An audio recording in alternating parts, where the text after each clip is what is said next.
When you save on auto insurance for driving safe with USAA Safe Pilot, you'll feel like a big deal, even in a traffic jam. Save up to 30% with USAA Safe Pilot. Restrictions apply.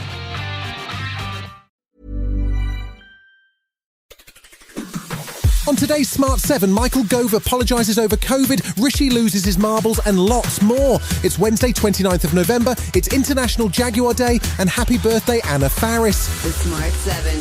It's news, but not the news.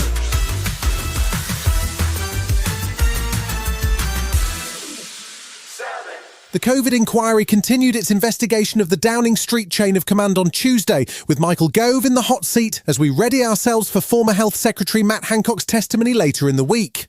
Gove was the lead minister in the Cabinet Office as the pandemic hit, and he made a personal apology to the victims and their families for the mistakes that the government made. As a minister who was also close to many of the decisions that were made, I must take my share of responsibility for that. Politicians are human beings, we're fallible. We make mistakes and we make errors. He testified that he thought the initial approach to testing was chaotic and that not enough attention was paid to the potential impact of lockdowns on children. The inquiry also heard messages between Gove and Dominic Cummings, with Gove warning that the government was effing things up and suggesting that if action wasn't taken, we'll regret it for a long time. However, he refused to blame his former boss for a delay in implementing the first lockdown. The Prime Minister at the time, Mr Johnson, was someone who found the idea of restricting free association deeply difficult.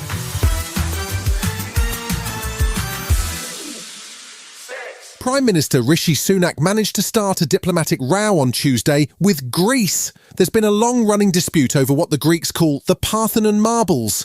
Rishi cancelled a meeting with his Greek counterpart Kyriakos Mitsotakis after the Greek Prime Minister refused to agree not to lobby for the return of the sculptures. It appears Rishi was annoyed over this weekend's interview with Mitsotakis on the BBC, where he gave a memorable explanation of why Greece is so keen to reclaim the artworks. This is a reunification argument. Where can you best appreciate what is essentially one monument? I mean, it's as if I told you that you would cut the Mona Lisa in half, and you would have half of it at the Louvre and half of it at the British Museum. Do you think your viewers would appreciate the beauty of the painting in such a way? Well, this is exactly what happened. That seems to have triggered Rishi, and he cancelled the meeting on the basis the talks would be dominated by the discussion of the antiquities. This has been a long-running row, with the sculpture bought by the British Museum back in 1816. The concern is that returning them would trigger requests for the return of many other colonial treasures. Education Secretary Gillian Bloody Good Job Keegan was sent out to explain why the UK can't return the art. Of course, we do value our relationship with Greece, but of course it's also very clear that the Elgin marbles are actually protected under law, and under that law they have to stay in the British Museum.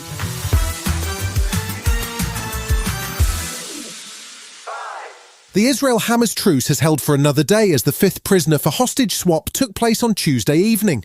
9 women, a child and 2 foreign nationals were handed over by Hamas in exchange for 30 Palestinian prisoners.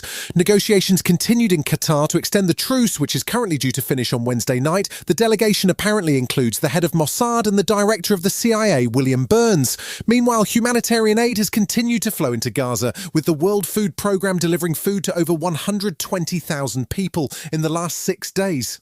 UN Secretary-General Antonio Guterres says the truce has been important and that it needs to continue for as long as possible. It's a glimpse of hope and humanity in the middle of the darkness of war. And I strongly hope that this will enable us to increase even more the humanitarian aid to the people in Gaza.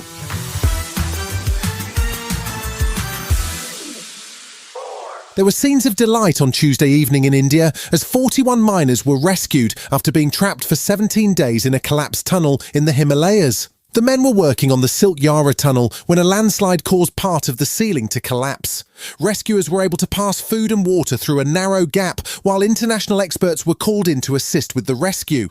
The final part of the rubble had to be cleared by hand, and the men were winched to safety through a 3-foot pipe, emerging to delighted crowds of friends and family. Australian tunnelling expert Arnold Dix was one of those drafted in to help, and he spoke to Australia's Channel 7 after the rescue and was delighted his confidence had paid off. It's like a miracle's just happened here. I've done disasters my whole life, and I've never seen anything like this.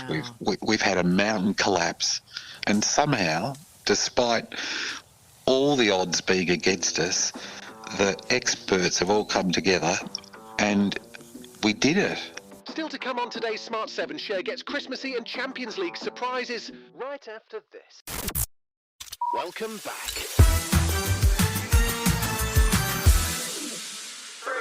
Tuesday night saw the penultimate round of the Champions League group stages. Man City hosted German side RB Leipzig and were 2 goals down at one point before coming back to win the game by 3-2. Newcastle travelled to France to take on PSG and managed to stun their French hosts with an early goal, which was almost enough to win them the game until a 97th minute penalty saw things finish 1-1. Manager Eddie Howe was disappointed with the result. I just feel for the players after what they've given today and how we've performed in very difficult circumstances.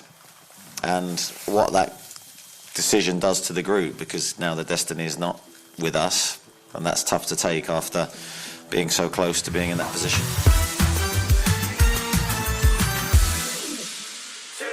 Cher just doesn't seem to age like normal people. She's 77 years old now, but could definitely pass for 20 years younger. And it seems like she's never heard of the whole retirement concept either. This year she's been busy starting her own gelato company, and she's also been beavering away in the studio making a Christmas album. It's just called Christmas. And she's called in all of her big-name buddies to help out, including Darlene Love and Stevie Wonder. I said, Stevie, I did this song, and I can do part of it really well, but there's some part I just can't do, and I need you to come and do it. And he said, consider it done. And then I ran around my room. I jumped up and down in my bed screaming, Stevie Wonder's going to be on my album.